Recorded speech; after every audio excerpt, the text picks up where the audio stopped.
folks. All right, we're going to get a little bit of work done today. Give me a second here to check my signal. We'll see how they come through. I'm going to be back today at 2 o'clock Seattle time, which will be 5 o'clock East Coast, to continue working on the Beckney-style Treasure for XP system in D&D 5e. So I'll be back on in about 7 hours to do that. Cheers. But in the meantime, we're working on an adventure for Eberron. So I'm checking my signal here. It looks like I'm coming through A-OK. I'm going to drop down my volume here so it gets out of the way. I'm going to do some social media posting here real quick just to let folks on live for a bit. And then we'll go ahead and get to work here. So my name is Phil Kearney. What's up? I create role-playing games. I illustrate them. I publish online. And, you know, I've been a DM since 1987. I've been a freelance illustrator since 99. I've been an Eberron enthusiast since 2005. And I've been creating content for 5th edition Dungeons & Dragons, publishing on the DMsGuild since 2017, but I have yet to publish my own adventure. So I worked with the old GOAT, Andy Headley, and Stuart Braz to create this adventure, the Crystals of Mabar. It's for 4 to 5 characters, level 7 to 8, basically fighting undead and necromancers in the Carnwood of Carnath on the continent of Corvair. And we're currently working on page layouts. So let's verify here real quick. Looks like that's good. I'm gonna rearrange my bits.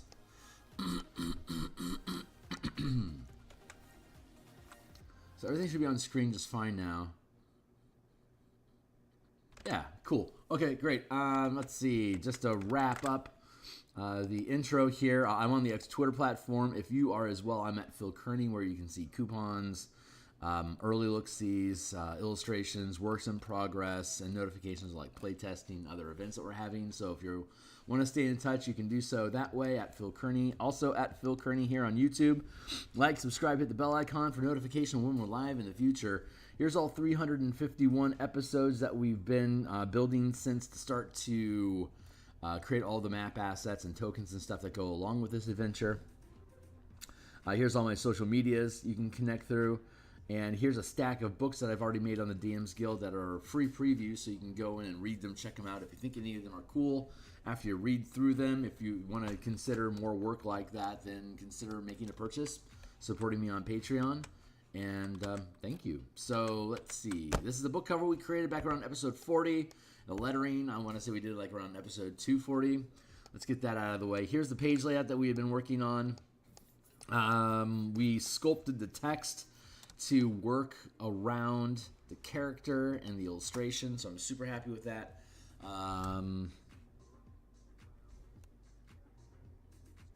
I get the feeling...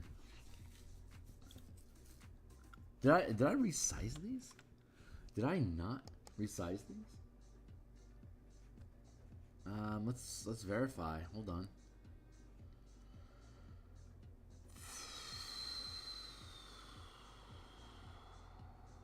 Where are you? Village, Thorpe. There it is. Grab a sip of water while we wait.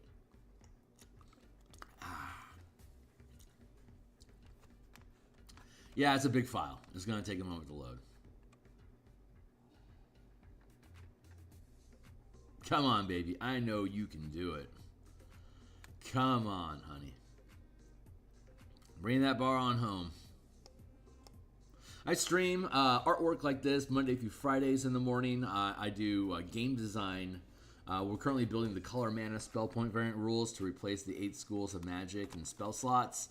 We've got like 6 books about that on DMsGuild already. We're updating all of the player options for 2024, and I'm just gonna grab a chunk like this, and let's remove the roofs real quick for apples to apples. Actually, let's be true apples, like that.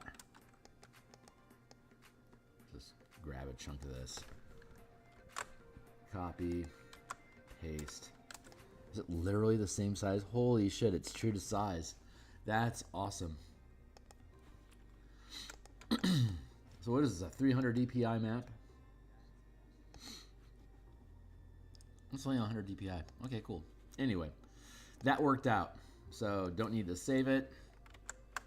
Undupe that. Doop. I am pretty content with that. I just want to mess around with the proportions real quick.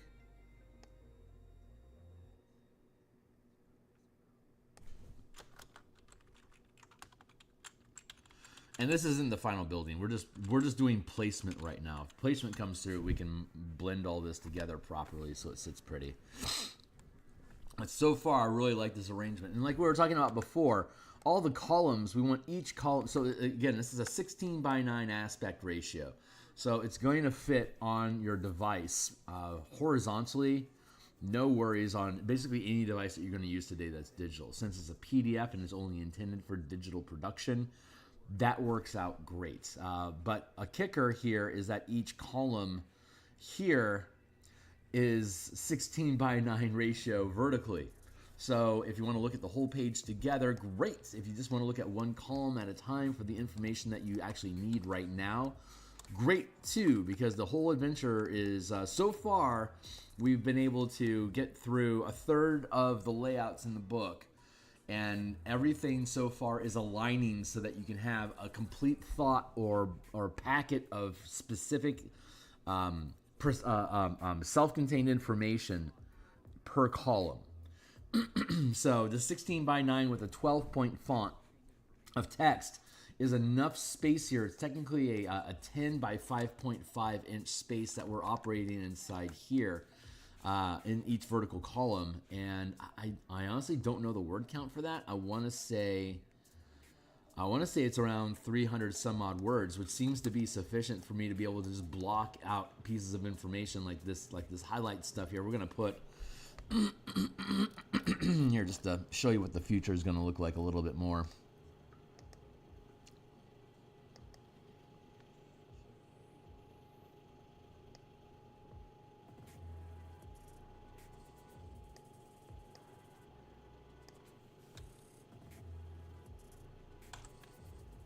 Let's go with one. Typically, the gray boxes we use is 128, 128, 128. Right.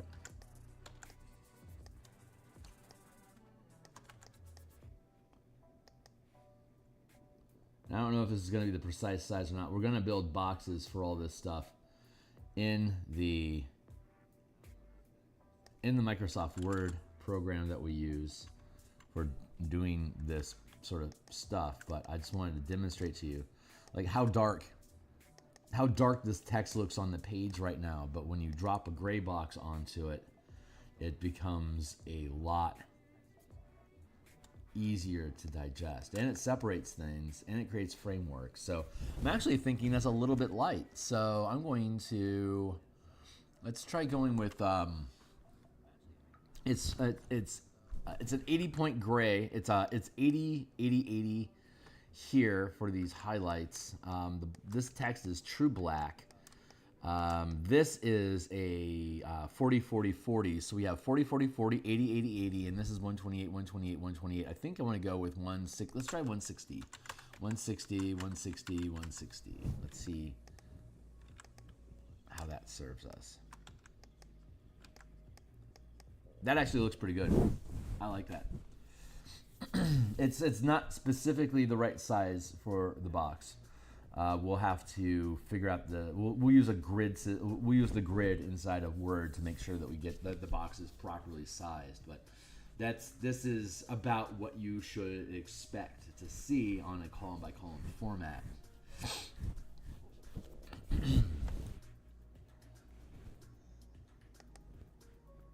This is also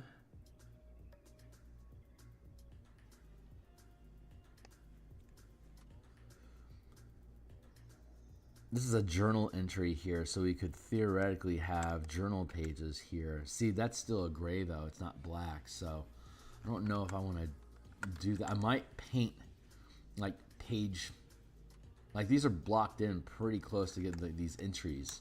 They're blocked together pretty. It's a timeline of recent events since the start of Sephiroth's last full moon. You can see here the following entries detail recent events. Here, just to read through a whole thing. This book is heavily aged and worn. Smudged pages throughout the binding detail increasing numbers of homesteads in the community since the end of the last war, including records of lumber and grain traded for miscellaneous supplies over the past couple years as the settlement developed. The last entry was 3 days ago. A character that studies the book for 1 day can make an intelligence history check.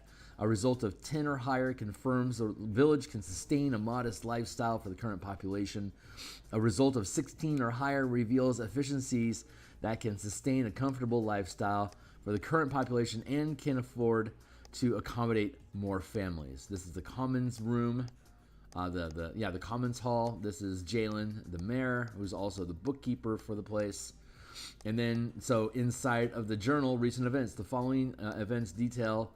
The following entries detail recent events occurring in the region. Any character that studies the journal observes that the first day of the unusual activity coincides with the full moon of Sephiroth. Sephiroth, as we explained earlier in the adventure, is the moon connected to the plane of Mabar, and when Sephiroth is full, planar energies are stronger. So Sephiroth has a 46-day cycle, and that's true.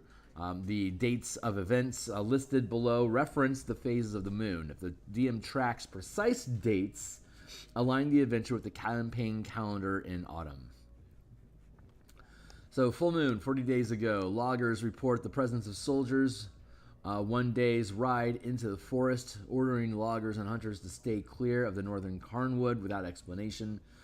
During the waning half moon, which is 27 days ago, village hunters haven't returned from venturing into the woods in 2 weeks. We sent a request with the trade caravan that headed out today for the regional sheriff to come help. New moon, 16 days ago. Foragers have been seen soldiers within a day's walk into the woods and drive away anyone they encounter. Hunters report that animals are fleeing this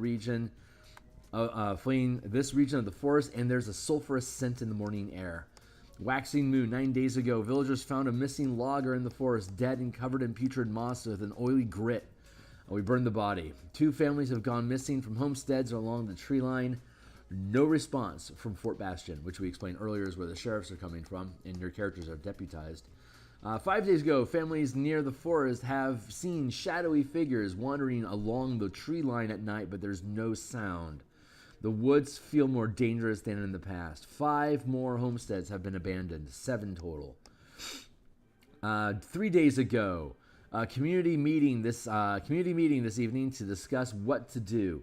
If help from Fort Bastion doesn't arrive in the next few days to confront the soldiers and investigate the missing families, we may be forced to leave. The pages after this are blank. This is when your character is supposed to arrive, so they're having an impending vote about what to do here. And when your characters arrive, they get to stay their hand because, thank God, players are here. This is fantastic. You'll save the day for us and go explore things with your badge.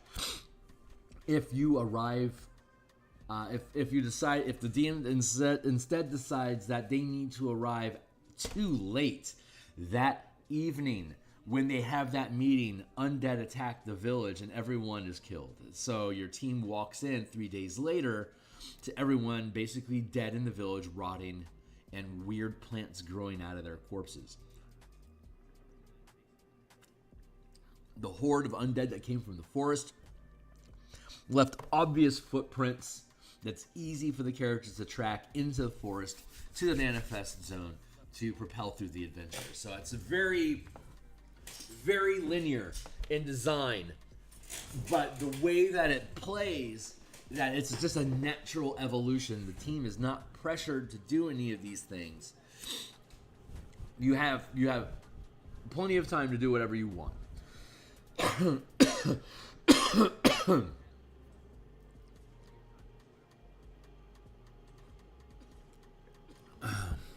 Like it says, Sephiroth has a 46-day cycle, and as we explained in the ritual above, it has to run for the entire 46 days for the ritual to complete, to permanentize the manifest zone and open a rift to the plane of Mabar. That's 6 days from now. So the team has plenty of time to fuck around and find out what's going on before any real pressure comes on.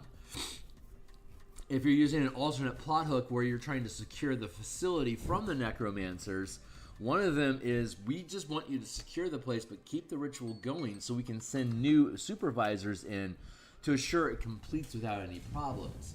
And while you're doing that, you're going to end up probably going to end up running across kidnapped villagers that are going to get sacrificed to the ritual. And now your characters have a moral dispute. Do they want to rescue the innocent villagers, or do they want to remain loyal to the objectives of their client? And that's for some teams, that's a tough haul. So that's going to be really fun to see, get feedback from other people how they want to play that out. But I'm good with this page as is. So we're going to move on past this one. I can actually, afford to...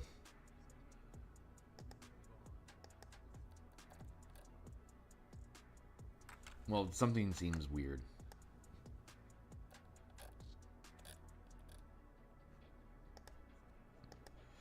That's the one. So let's grab those and drop them down into here, because that is proper placement.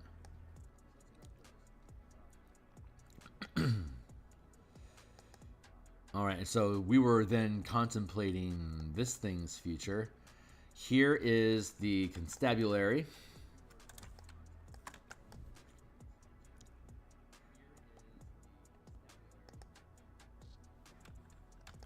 As you can see, same size grid, everything is good.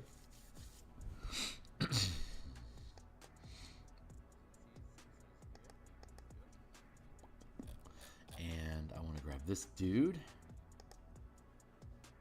How's that compare in size to Jalen?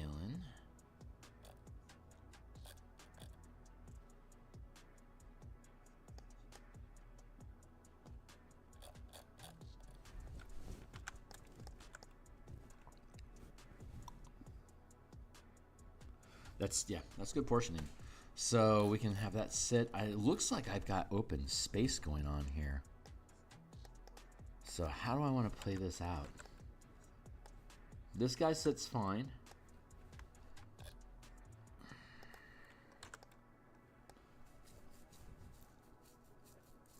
This is sitting fine. But I have a lot of open space. Can I...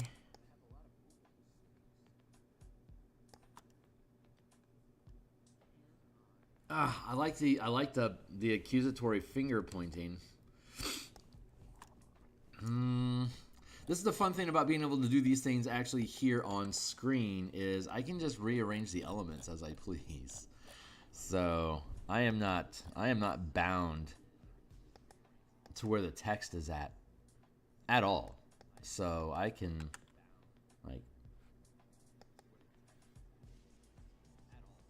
grab this here.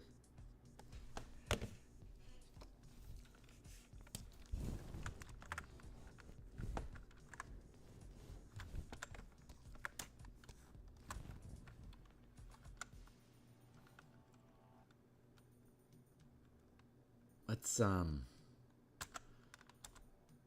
yeah, like that. And then bring this. What if I do this instead? Break frame a different way.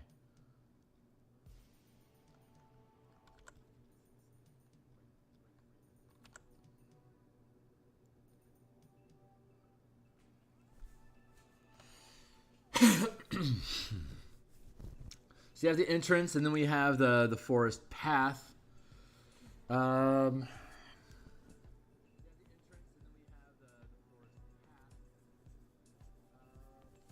I need to have the constabulary before Jalen and the mayor.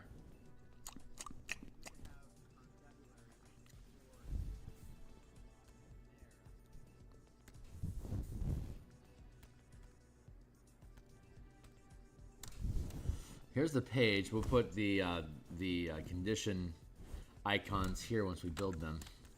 Here's our page of text here. Here's the actual map that we're looking at. You can see you coming through the entrance here at 1. Here's the exit here, which will be 2. Here's the constabulary, which will be 3, then 4, 5, 6, 7, 8, 9, 10. And we're already out the door already with number 2. So I have those set up.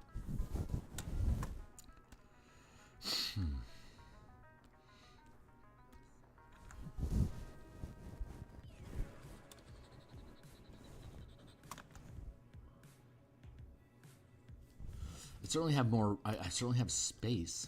It just doesn't feel like it's fitting very naturally together right now. But I felt that way about Jalen until I fixed that. So I mean, cheers. The issue.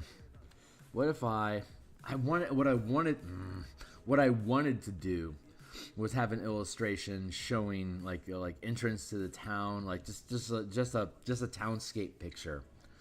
And then I have the complication here of the exit. Those aren't necessarily working together.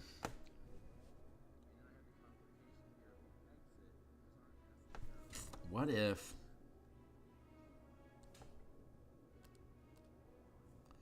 playing with ideas?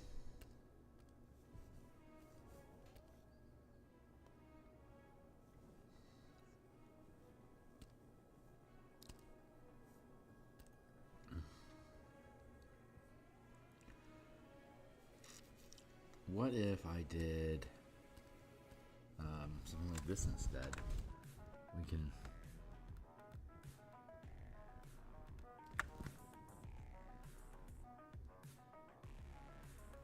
Does it make sense for us to do that?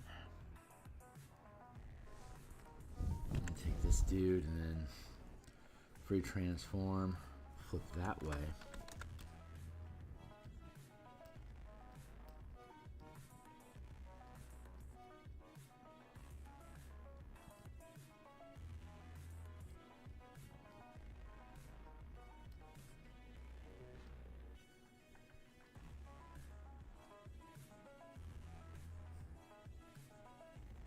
Don't really want to change the size of the map, but it does leave a lot of space open.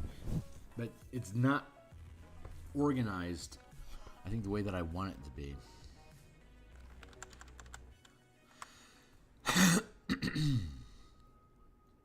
Let's take this. We're figuring it out.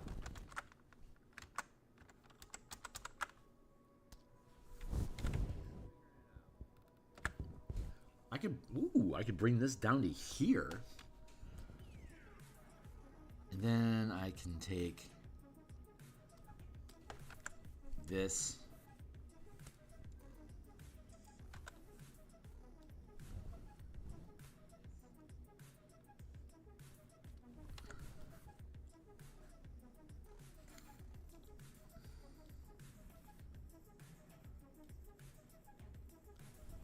Jeez, I kind of like that.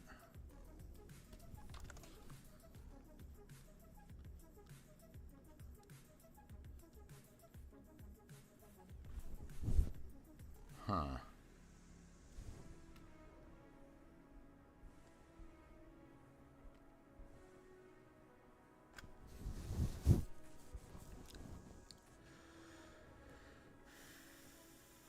I could have like a village a illustration of the village here spilling out into the page, across the page, which would allow me to take this here.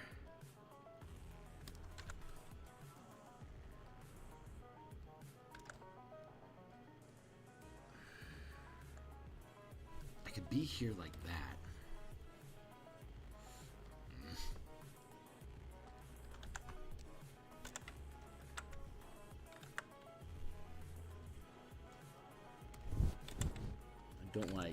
I don't like how this was hanging, so I'm gonna add in some more jacket to this.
we can bleed that in. Just to add a little bit more volume to this guy. There's no reason why I can't do that. It helps fill the space a little bit better. I'm okay with that. I'm okay with that.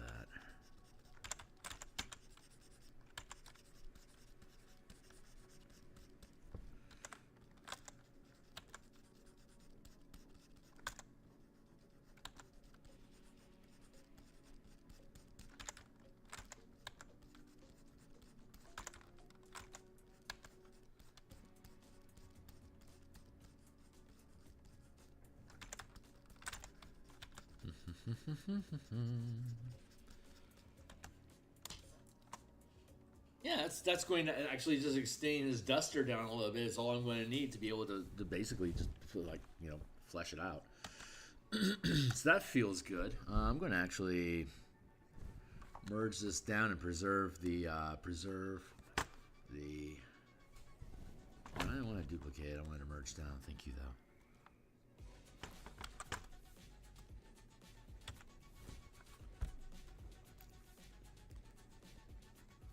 Down. There.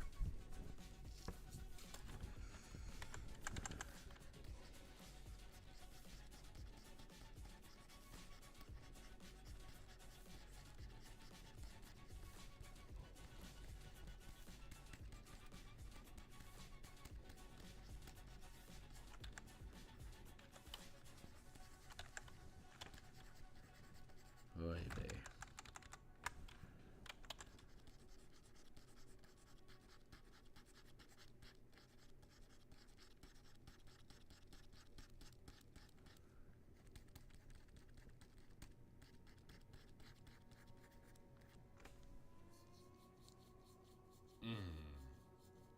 Hi, Boogie. All right, that's resolved. Let's see. Let's go back down to here. I mean, these elements are proper, so I can take this and this, drop them into frame. I can remove that. I can remove that.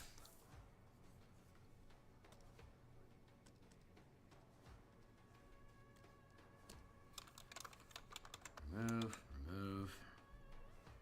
Safe.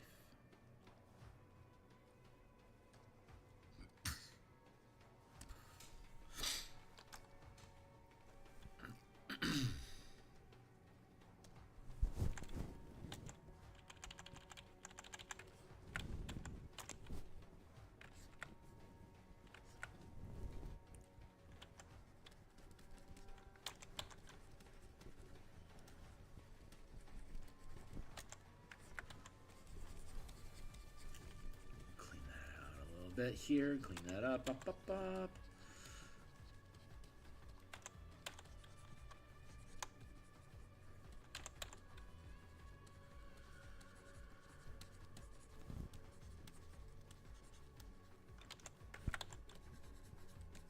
We'll probably extend out the map a bit here.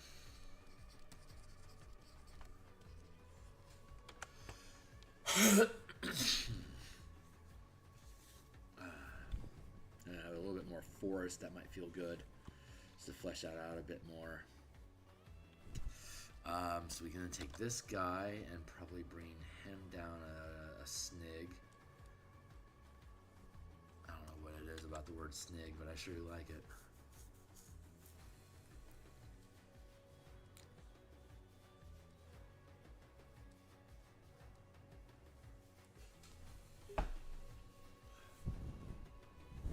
Want that there? I could go. If I go with this here,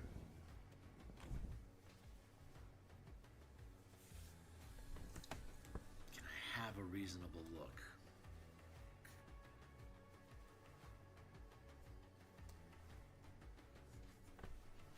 What do I do?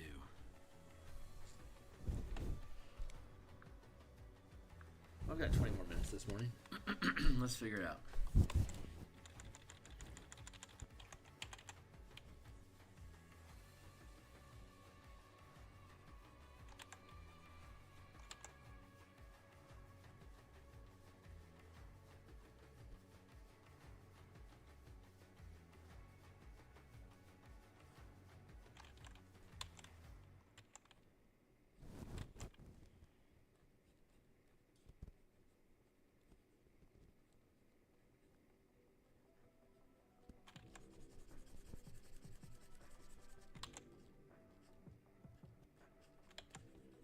I want to have...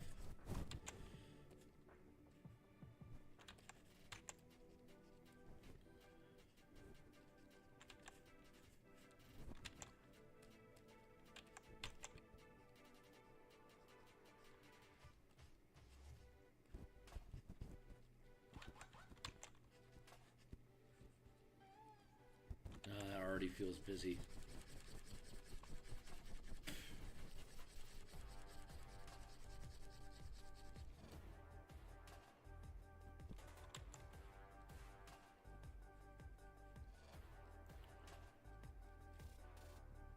Grain silo here.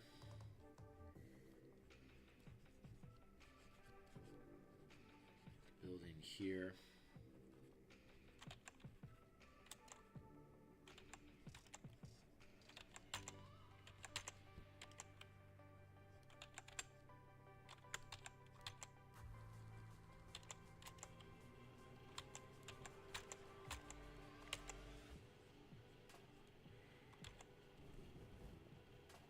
Like that silo has nothing to fucking do with the entrance. I could just focus on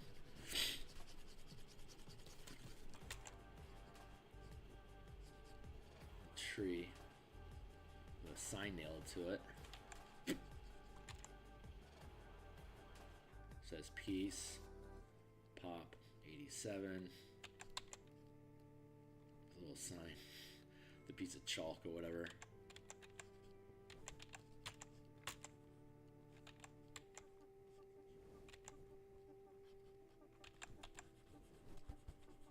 Feels kind of overbearing.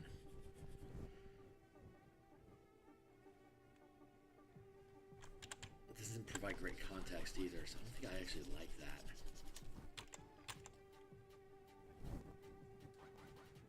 Can I have like a forest sort of something going on back here somehow? I love doing landscape. Love doing landscape, especially like Bob Ross style. So like I see a lot of potential in me being able to do forest stuff like this. It's just a matter of what can I get built?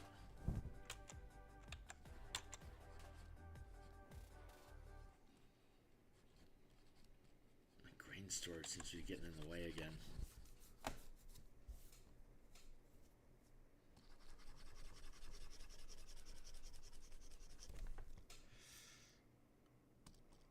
Maybe I do need to have it like that.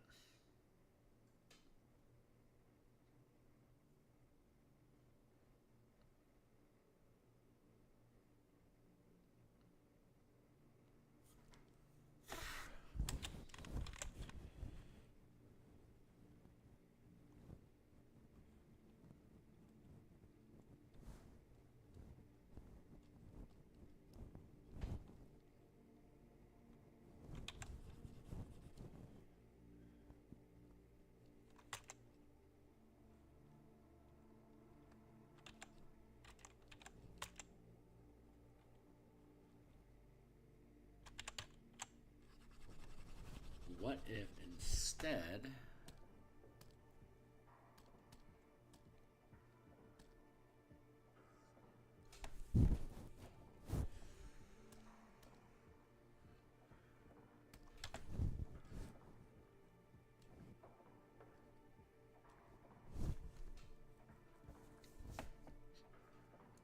we're here?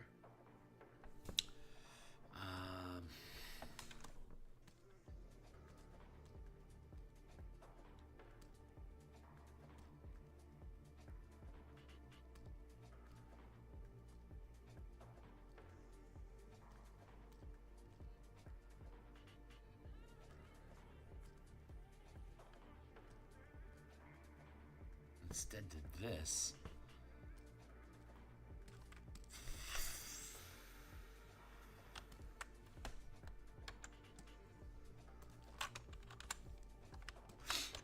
Now, what if I did that instead?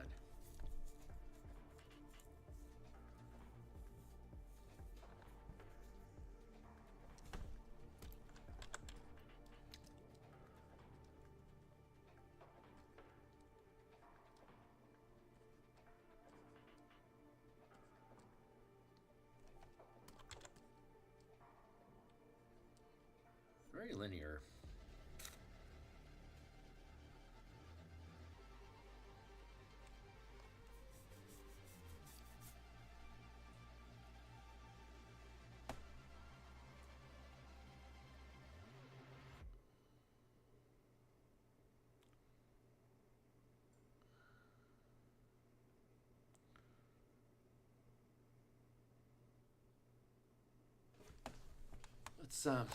Let's go fetch that screen again.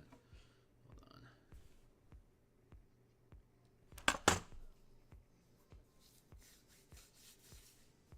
on. Since we're going to be true to size anyway, may as well fetch. So let's remove the roofs. We can also remove the dots.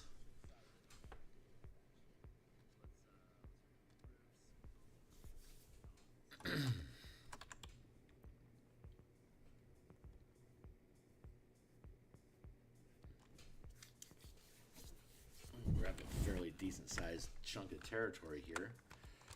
Copy.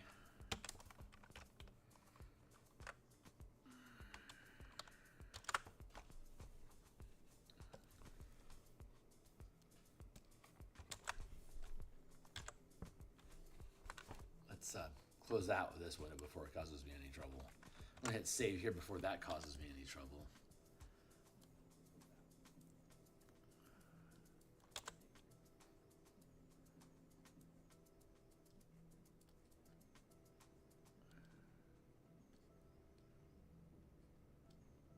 That fills the space better. I like that more.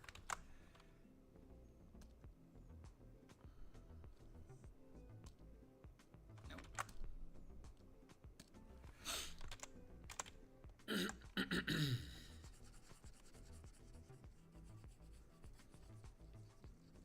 that all in here. Bring that all in here. Blob that out. Here.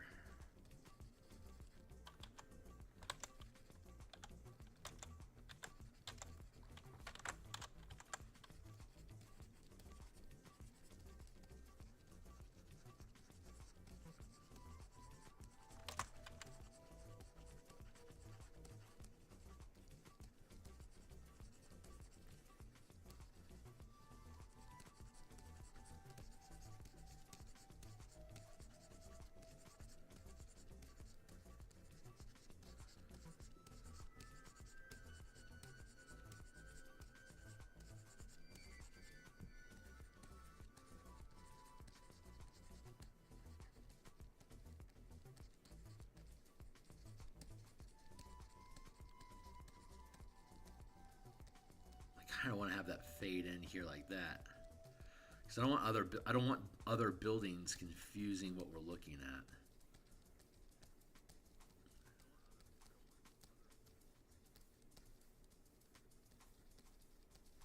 There, that feels pretty good.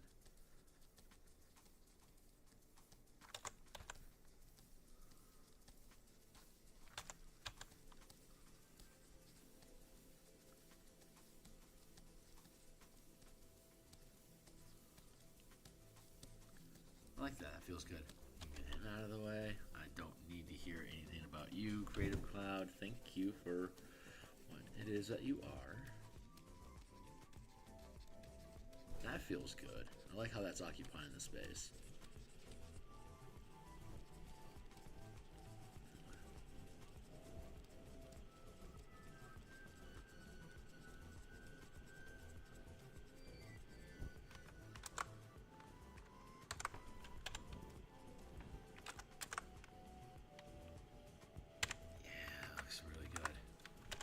That looks really good. Whoa, whoa, whoa, whoa, whoa, whoa, whoa. No. Thank you. I can get rid of that.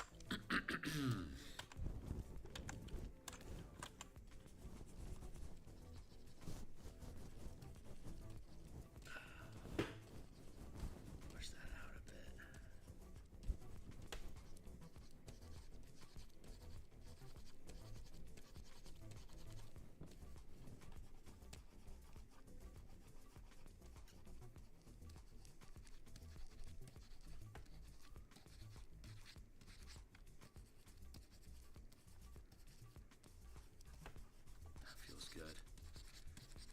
feels good having that edge fade out before we get to the next block of the next grid line being filled in. I like that. I like the runoff nature of it.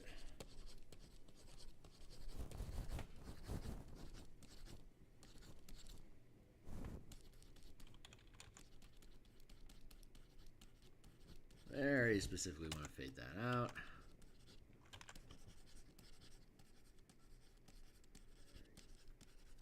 Good.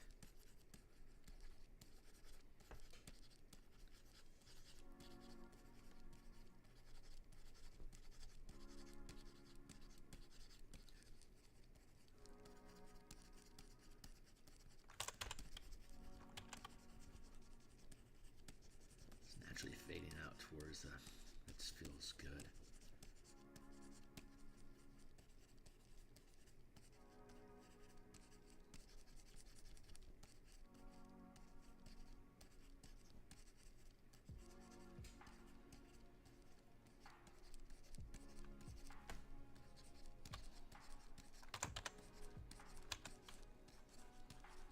Yeah, there we go.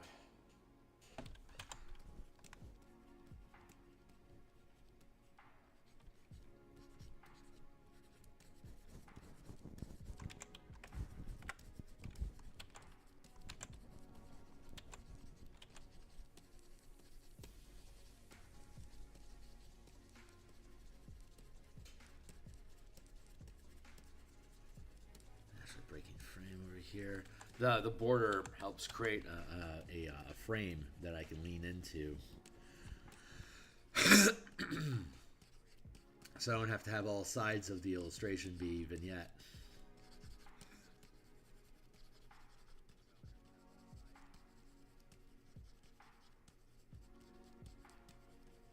Just a little bit of fade along the edge. That feels good. Here also feels really good. Nice. I'll do a similar fade here in from the street.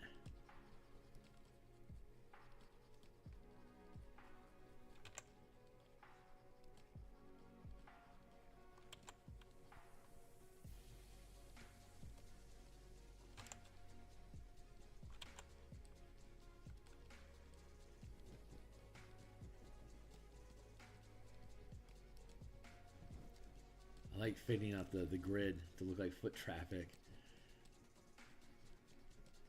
This is a neat little design detail that we get to include in here. God, this stuff is so fucking fun. Okay, that feels pretty good. Let's just scooch it over a squanch. That feels good. I want to block that in real quick just to fade this out just a smidge more.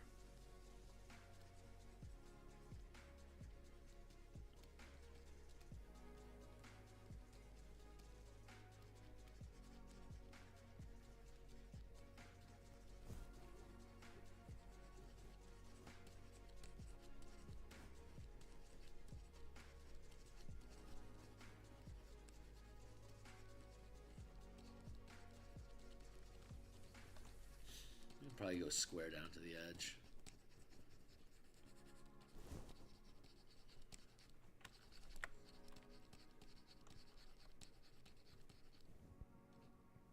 What the fuck? Goddamn Kearney. Come on. You gotta learn to fade the right thing.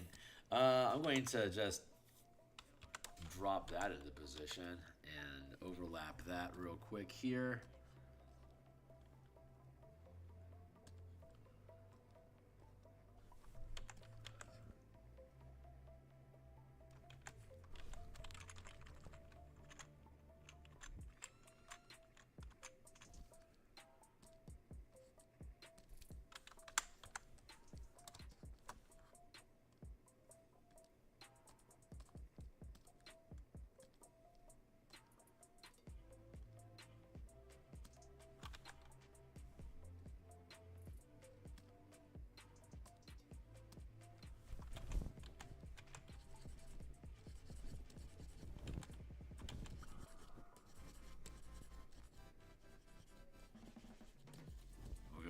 just a few moments. That's okay. We're looking good here. So we can keep knocking one of these down every day or so. We're going to get done by March, which is our objective. I want the new monster manual out for us to be able to recalibrate the monsters that are in here, obviously. So us needing to wait until February to see that and then release in March sounds pretty good to me, which makes this a pretty casual project for me to be working on in the meantime. So as long as I keep getting something done every day, we should be done with it just fine by the time the new books are out and we have a chance to actually mess around. So this is fun. I'm perfectly happy with that. And this is filling up a half page space, which I can now use to have this guy bleed into. And I think I'm okay with that being organized that way. So what happens now that we got that going on? What happens if we do this instead? Here, now we have this block of space. I like him pointing at, well, you know, the text block that involves him. That makes sense.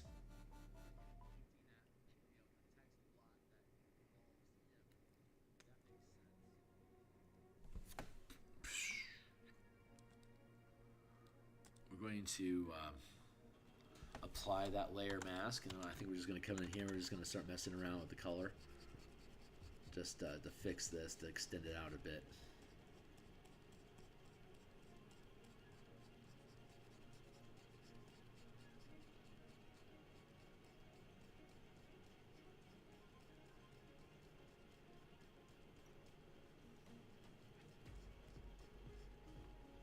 So also, again, this is a token. Not that you necessarily need to have tokens for the villagers, unless you're freeing them from sacrifice, in which case you'll have a whole herd of little tokens that your characters are running around with trying to protect from monsters, which is a fun challenge.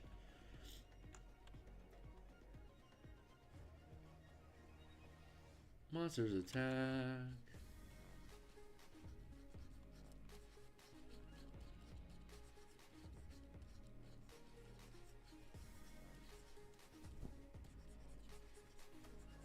Yeah, just blending this into the environment feels really good.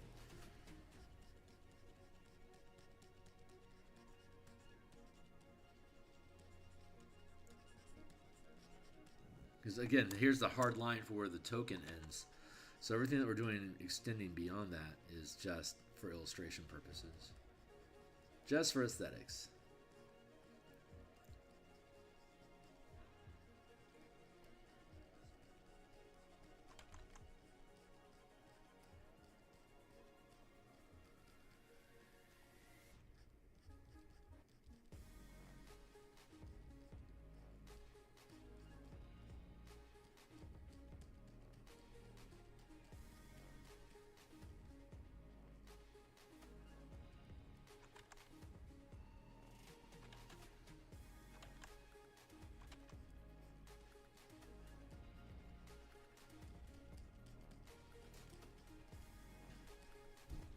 Good.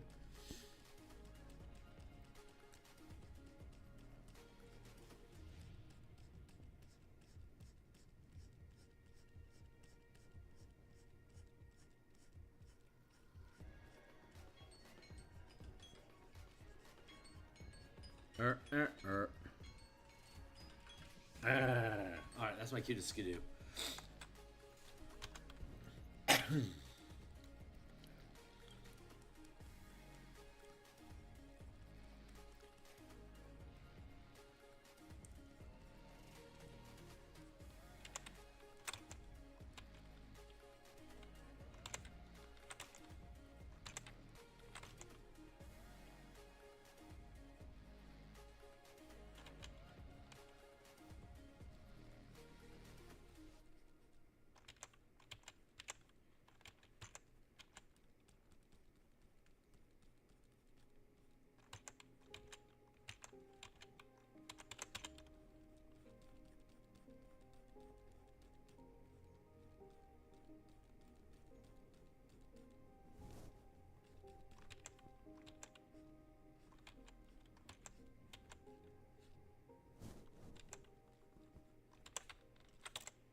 Yeah, see, that feels pretty good.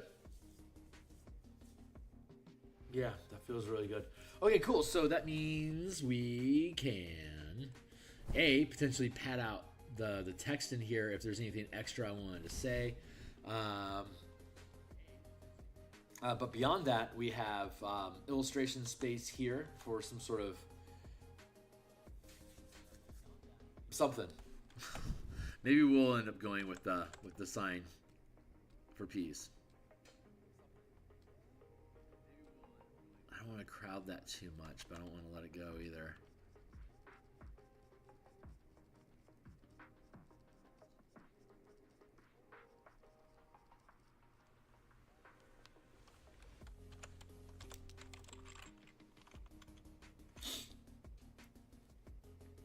Oh, I like that. That curve feels good.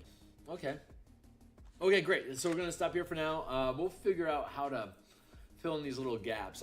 Again, I'm feeling like there's some sort of a village, like illustration of an entrance to town or something like that should be depictable. Without feeling crowded. That's the kick. Maybe we should just have like maybe let's have a countryside view. Okay, so that's it for now, though. So when we come back, we're going to continue ideation over here. This is sitting nicely. We might end up doing like some sort of a color wash or a splash of some sort back here. We can drop that in. So we have intro here. We'll have icons and stuff all aligned in here and here to point out different pieces of the map. This is fitting nicely. This is fitting pretty nicely right now. Yeah, it doesn't feel crowded. And then we'll have the pieces here that drop in, and then pieces here that drop in, and then that area will be done. This section of this section of it, and then we can go back to the front and start filling in those pieces there too. This is cool. All right, hitting save. Oh yeah, I got to get out of here. Okay, so I'll be back in 6 hours. We'll be back. We're going to continue working with the mega dungeon design, and we figured out the XP, the amount of experience points to properly build encounters for 3rd level characters for low, medium, and high difficulty. We determined how much gold, how much treasure is needed to cover both the amount of gold that you're supposed to get per character per level, as well as the amount of experience points so that you can convert treasure into experience points or just simply not gain any levels. I don't care. Either way, it'll be fine for the playtest. Now what we want to do is start distributing. We want to start parsing out hordes, treasure hordes throughout the establishment, and continue building out. So that's it for now. I will be back in 6 hours, and thanks a lot, guys. See you then.